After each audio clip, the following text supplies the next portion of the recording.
Good evening, visitors. Welcome to the Australian War Memorial's last post ceremony.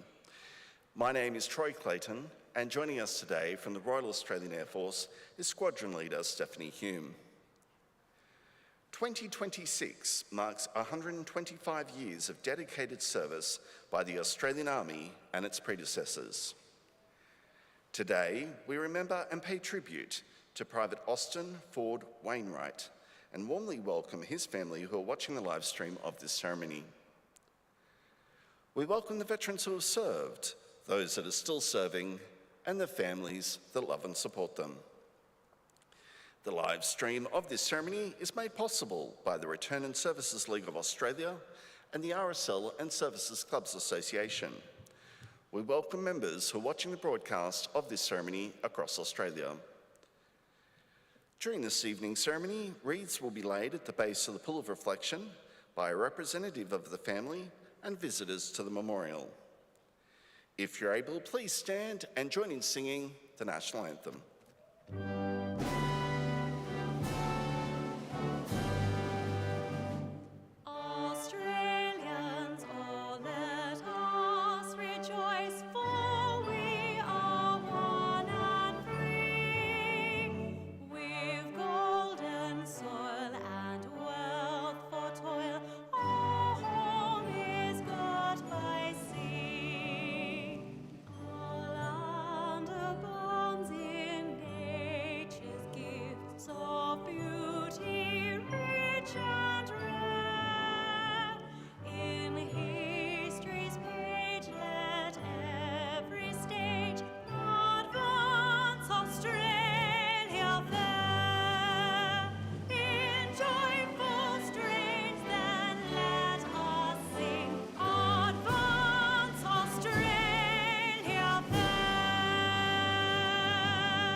Thank you. If you're able, you may be seated. The Australian War Memorial was the vision of Charles Bean, Australia's First World War official historian. Bean landed with the Australian troops on Gallipoli and stayed with them at the front through to the end of the war. The idea of this national memorial and museum came to him at Pozières, France, in the depths of the bloody fighting of 1916. Bean's idea was that this would be a place where families and friends could mourn their loved ones buried in faraway places. It would also be a place that could help all Australians understand what these men and women had endured and what they had done for us. Bean's vision, to which we remain true, is best expressed as inscribed in the entrance to the memorial's galleries. Here is their spirit, in the heart of the land they loved, and here we guard the record which they themselves made.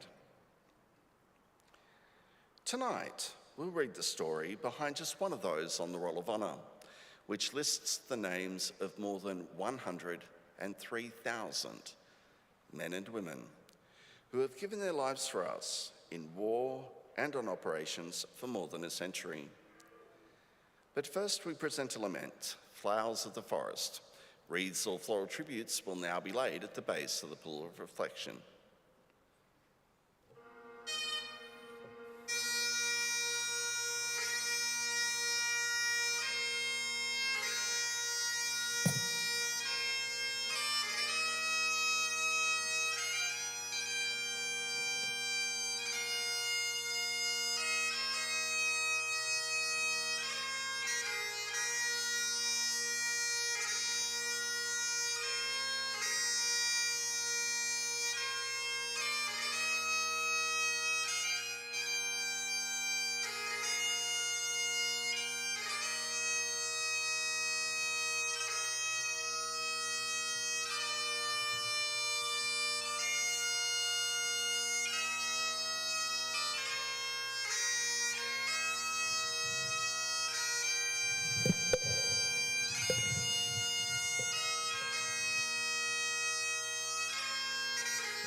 Today, we remember and pay tribute to Private Austin Ford Wainwright.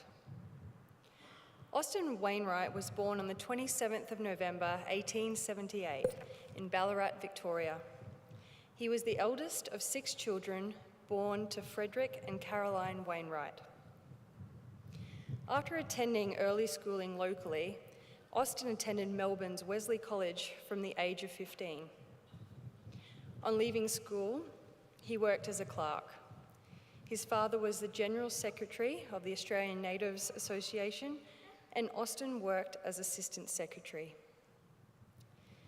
Wainwright married Gracie Downs in Melbourne in May 1900. The couple had a daughter, Vera Dorothy, that year. In August 1914, Britain declared war on Germany after Germany had invaded neutral Belgium. Wainwright volunteered for service in the Australian Imperial Force in May 1915. He joined the reinforcements to the 24th Australian Infantry Battalion, which had recently left Australia. After a brief period of training at Broadmeadows Army Camp, the men left Australia on board the transport ship Cairnsies in August. The reinforcements landed in Egypt, and Wainwright joined the 24th Battalion on the Gallipoli Peninsula in October.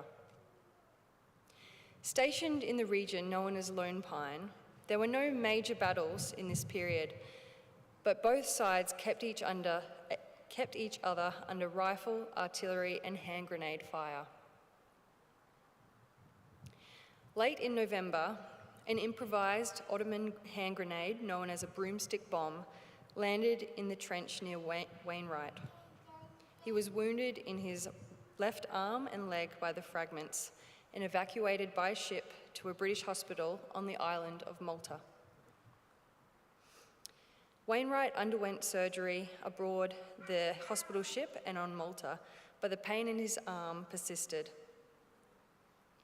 At his own request, rather than being permanently discharged from the army, he was sent home to Australia to recover. He arrived in Melbourne in May 1916 and spent time in hospital and on leave. In August, he reported for duty with his arm fully recovered.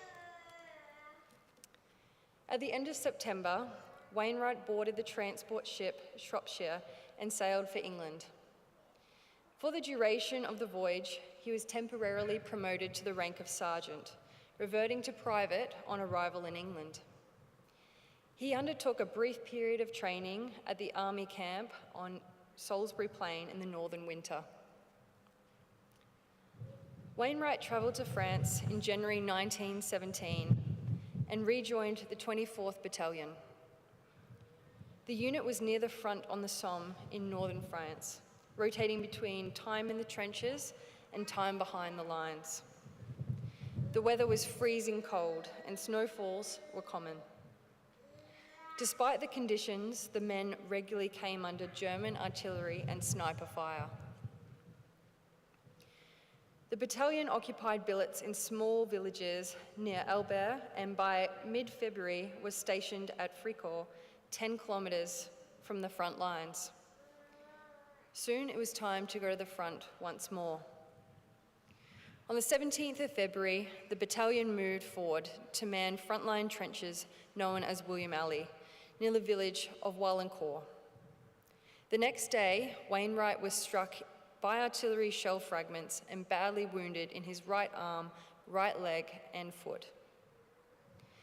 He was evacuated to a nearby casualty clearing station, and a few days later to the 26th General Hospital at Etaples on the Channel Coast. Despite medical attention, his condition worsened, and he died of his wounds on the 28th of February 1917. Austin Wainwright was 38 years old. He was survived in Australia by his widow Gracie and their daughter Vera and his brothers and sisters. Wainwright was buried in Etaples Military Cemetery alongside the graves of more than 10,000 Commonwealth service personnel of the First World War. Two of Austin's brothers also joined the AIF. Sergeant Leonard Wainwright served with the 9th Light Horse Regiment in the Sinai-Palestine campaign. The youngest brother, driver Eric Wainwright, served in the 5th Field Company Engineers on the Western Front. Leonard and Eric survived the war and returned to Australia in early 1919. Private Austin Ford Wainwright is listed on the Roll of Honour on my right, among almost 62,000 Australians who died while serving in the First World War. His photograph is displayed today beside the pool of reflection. This is one of but many stories of service and sacrifice told here at the Australian War Memorial. We now remember Private Austin Ford Wainwright, who gave his life for us, for our freedoms, and in the hope of a better world.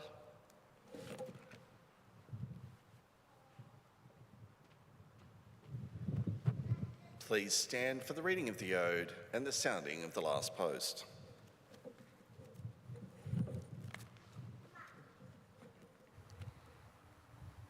They shall grow not old, as we that are left grow old. Age shall not weary them, nor the years condemn. At the going down of the sun and in the morning, we will remember them. We'll remember them.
Lest we forget.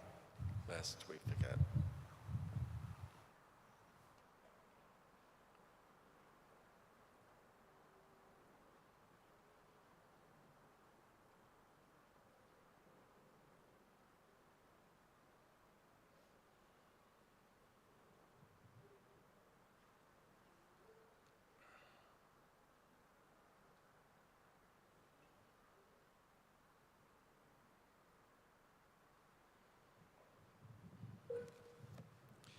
We leave you this evening with the words of the memorial's founder, Charles Bean. Many a man lying out there at Pozières or in the low scrub of Gallipoli, with his poor, tired senses barely working through the fever of his brain, has thought in his last moments, well, it's over. But in Australia, they will be proud of this. Ladies and gentlemen, girls and boys, that concludes the last post ceremony. On behalf of the director, staff and volunteers, thank you for visiting the Australian War Memorial today. We wish you all a very pleasant evening. Thank you.